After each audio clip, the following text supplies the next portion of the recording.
Assalamualaikum warahmatullahi wabarakatuh. Puji syukur atas kehadiran Allah Subhanahu wa Ta'ala yang telah melimpahkan rahmat dan karunia-Nya kepada kita semua. Perkenalkan, saya Sufiani Putri dengan NIM 0210843023. Di sini saya akan mempresentasikan hasil seminar penelitian saya yang berjudul Manajemen Pengelolaan Drainase oleh Dinas Pekerjaan Umum dan Penataan Ruang atau PUPR dalam Pencegahan Banjir di Kota Padang. Penelitian ini dilatar belakangi dengan banjir merupakan salah satu bencana alam yang paling sering terjadi di Indonesia, termasuk di Provinsi Sumatera Barat. Kota Padang sebagai ibu kota provinsi memiliki tingkat kerawanan banjir yang tinggi akibat kondisi geografis wilayah pesisir, topografi rendah, curah hujan yang tinggi, serta keberadaan sungai yang bermuara langsung ke laut. Kondisi ini menyebabkan genangan dan banjir sering terjadi, terutama saat musim hujan.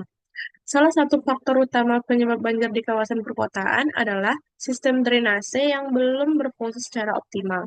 Di Kota Padang, permasalahan drainase meliputi keterbatasan kapasitas saluran, sedimentasi, penyumbatan oleh sampah, alih fungsi lahan, serta pengaruh pasang surut air laut. Kondisi tersebut menyebabkan air hujan tidak dapat dialirkan dengan baik, sehingga menimbulkan genangan dan banjir di berbagai titik.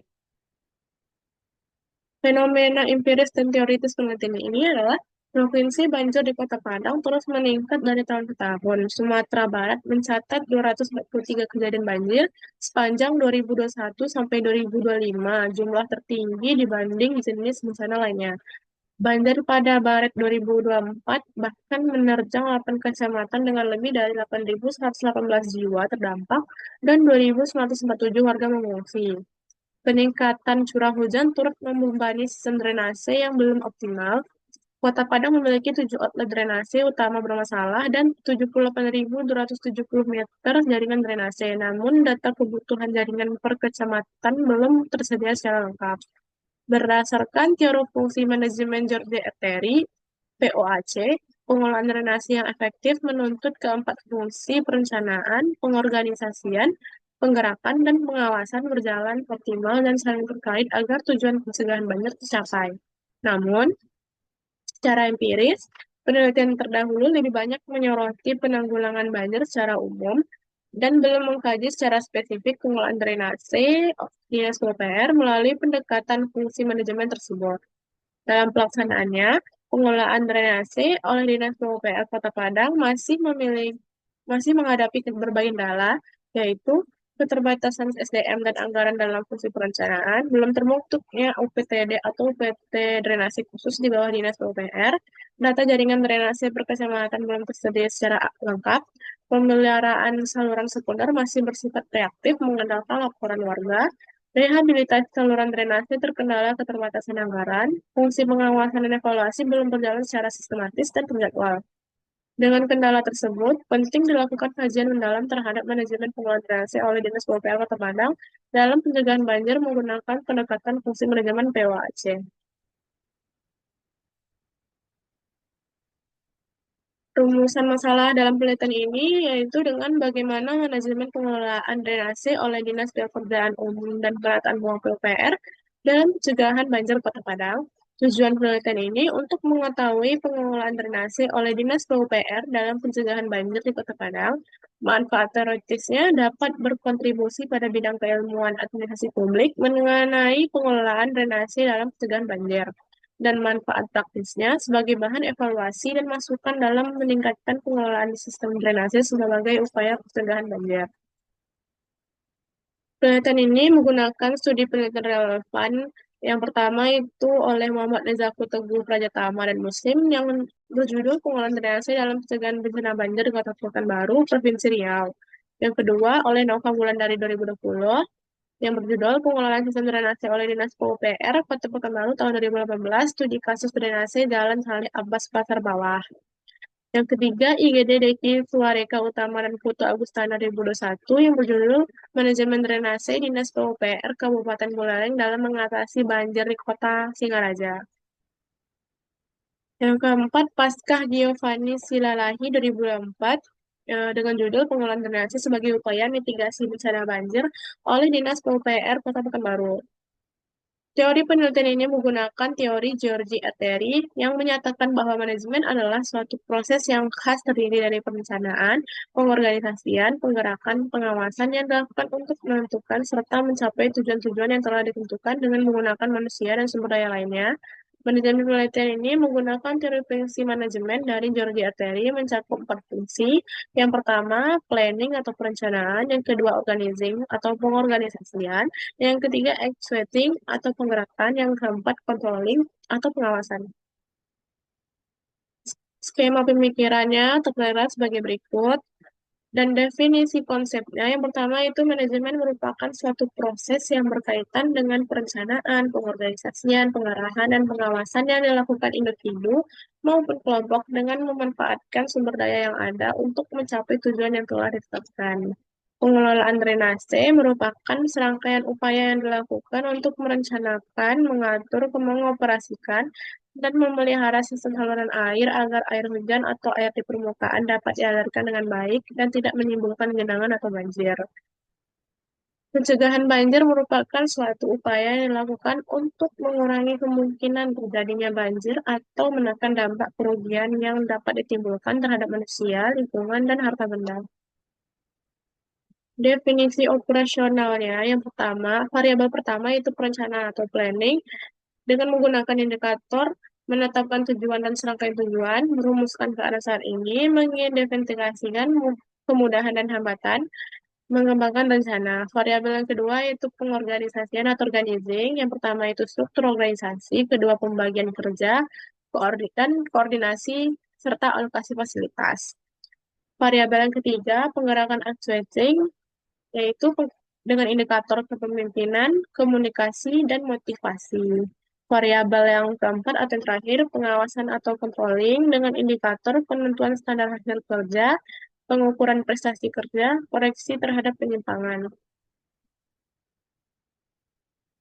Penelitian ini menggunakan pendekatan kualitatif deskriptif, teknik pengumpulan datanya dengan wawancara, observasi, serta dokumentasi. Teknik pemilihan informannya menggunakan teknik purposive sampling untuk memilih informan berdasarkan kriteria tertentu yang telah ditetapkan sebelumnya.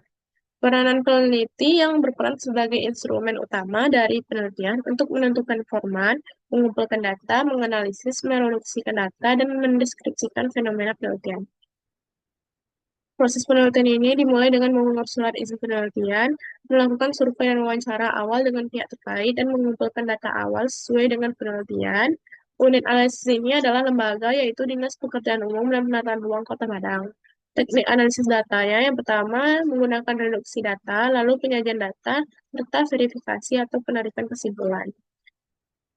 Teknik keabsahan datanya menggunakan uji kredibilitas yang digunakan adalah dengan menggunakan teknik triangulasi sumber, yaitu menguji kredibilitas dari sebuah data dengan melakukan pengecekan pada beberapa sumber yang berbeda, namun dengan keterkaitan yang sesuai dengan fokus penelitian. Selanjutnya, deskripsi lokasi penelitian, gambaran umum Kota Padang. Kota Padang merupakan ibu kota Provinsi Sumatera Barat yang terletak di pesisir barat Pulau Sumatera dan menghadap langsung Samudra Hindia. Kota ini memiliki kondisi morfologi yang beragam sehingga berpotensi tinggi terhadap bencana geologi dan hidrometeorologi seperti gempa bumi, tsunami, banjir, abrasi pantai, dan tanah wilayah 694,96 km persegi, serta juga longsor. Secara administratif, Kota Padang terdiri dari 11 kecamatan dan 104 kelurahan dengan luas jumlah penduduk pada tahun 2025 sebanyak 954.565 jiwa. Kota Padang dilalui oleh 6 daerah aliran sungai, yaitu Air Dingin, Air Timbalun, Batang Arau, Batang Kandis, Batang Furanji, dan Sungai Pisang. Gambaran umum Dinas Pekerjaan Umum dan Penataan Ruang PUPR Kota Padang adalah Dinas PUPR Kota Padang merupakan perangkat daerah yang menjalankan tugas dan fungsi Kementerian Pekerjaan Umum di tingkat daerah yang berlokasi di Jalan Ujung Urun, Kecamatan Padang Barat. Berdasarkan Peraturan Wali Kota atau Perwali Kota Padang Nomor 91 Tahun 2020, Dinas PUPR memiliki kewenangan, tanggung jawab, dan fungsi dalam pelaksanaan otonomi daerah di bidang pekerjaan umum dan penataan ruang. Salah satunya melalui bidang SDA dan drainase yang menangani pengelolaan drainase kota. Dalam menjalankan tugasnya, Dinas PUPR bertanggung jawab merumuskan dan melaksanakan kebijakan, melakukan evaluasi dan pelaporan, serta menyelenggarakan administrasi di bidang pekerjaan umum dan penataan ruang. Temuan dan analisis data yang pertama, fungsi perencanaan atau planning, yaitu dalam pengelolaan drainase telah berjalan sesuai teori, di mana seluruh rencana kegiatan disusun secara terstruktur, terukur, dan berorientasi jangka panjang. Meski demikian, pelaksanaannya masih memerlukan penguatan dari sisi sumber daya manusia, anggaran, dan kesadaran masyarakat yang agar target yang telah ditetapkan dapat tercapai secara optimal. Yang kedua, pengorganisasian atau organizing. Pengorganisasian dalam pengelolaan drainase secara umum telah berjalan cukup baik secara struktural, ditandai dengan struktur organisasi yang jelas, pembagian tugas antar seksi, serta mekanisme koordinasi yang berjalan baik. Namun demikian, keterbatasan sumber daya manusia teknis, belum adanya UPT di drainase, dan pembagian kerja berbasis zonasi yang belum terrealisasi masih memerlukan penguatan agar pengelolaan drainase berjalan lebih efektif dan merata. Yang ketiga, penggerakan atau activating. Fungsi penggerakan dalam pengelolaan drainase secara umum telah berjalan sesuai teori dengan kepemimpinan yang responsif, komunikasi dua arah yang berjenjang, serta penerapan sistem reward dan punishment dalam membangun motivasi pegawai. Namun demikian, hasil pekerjaan pengelolaan drainase perlu diiringi dengan upaya edukasi masyarakat agar dapat bertahan lebih lama dan optimal. Yang terakhir itu pengawasan atau controlling. Fungsi pengawasan dalam pengelolaan drainase secara umum telah berjalan sesuai teori, tercermin dari standar kerja yang terukur, sistem pelaporan berjenjang, pengawasan berlapis, serta mekanisme tindakan korektif yang jelas. Namun demikian, belum adanya pembagian kerja berbasis zonasi menyebabkan pengawasan belum dapat dilakukan secara merata di seluruh wilayah Kota Padang. Berdasarkan kesimpulannya, berdasarkan hasil penelitian dan pembahasan mengenai manajemen pengelolaan drainase oleh Dinas PUPR Kota Padang, dalam pencegahan banjir yang dianalisis menggunakan teori fungsi manajemen George Etteri atau POAC, dapat disimpulkan bahwa pengelolaan drainase secara umum telah berjalan cukup baik. Hal ini ditunjukkan oleh perencanaan yang tersusun secara berjenjang menuju target kota bebas genangan 2045, struktur organisasi dan pembagian kerja yang jelas antar seksi, kepemimpinan yang responsif, disertai koordinasi lintas instansi dan pemanfaatan platform pengaduan digital, serta pengawasan yang akuntabel dengan standar kerja yang mengacu pada ketentuan yang berlaku. Meskipun demikian, masih terdapat jumlah terkendala yang menghambat optimalisasi pengelolaan drainase, di antaranya belum adanya UPT di drainase tersendiri, keterbatasan tenaga teknis, pembagian kerja berbasis zonasi yang belum diterapkan, anggaran yang masih bergantung pada PAD, serta rendahnya kesadaran masyarakat yang kembali membuang sampah ke saluran drainase. Secara keseluruhan, dukungan sumber daya, kerjasama antar instansi, serta kondisi sosial dan politik yang kondusif menjadi faktor penting yang mendukung keberhasilan pengelolaan drainase dalam mencegah banjir di Kota Padang.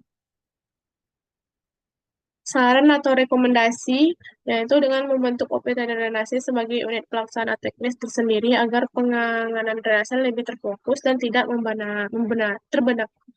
terbebani tugas lain di bidang SDA, menambah tenaga teknis di seksi drainase melalui rekrutmen pegawai baru atau tenaga ahli kontrak, mengingat jumlah personal belum sebanding dengan luasnya jaringan drainase. Segera mengimplementasikan pembagian kerja berbasis sistem zonasi drainase sesuai master plan yang telah tersusun agar beban tugas terdistribusi merata. Meningkatkan alokasi anggaran pengelolaan drainase, diprioritaskan pada zona dengan risiko genangan banjir tertinggi, berkolaborasi dengan pemerintah kelurahan dan lembaga pemasyarakatan dalam program edukasi berkelanjutan agar masyarakat tidak membuang sampah ke saluran drainase. Yang terakhir, dengan mengembangkan sistem basis data drainase terintegrasi secara digital yang memuat kondisi saluran, riwayat pemeliharaan, dan titik genangan sebagai instrumen perencanaan berbasis data. Sekian yang saya dapat presentasikan, lebih dan kurang saya mohon maaf. Assalamualaikum warahmatullahi wabarakatuh.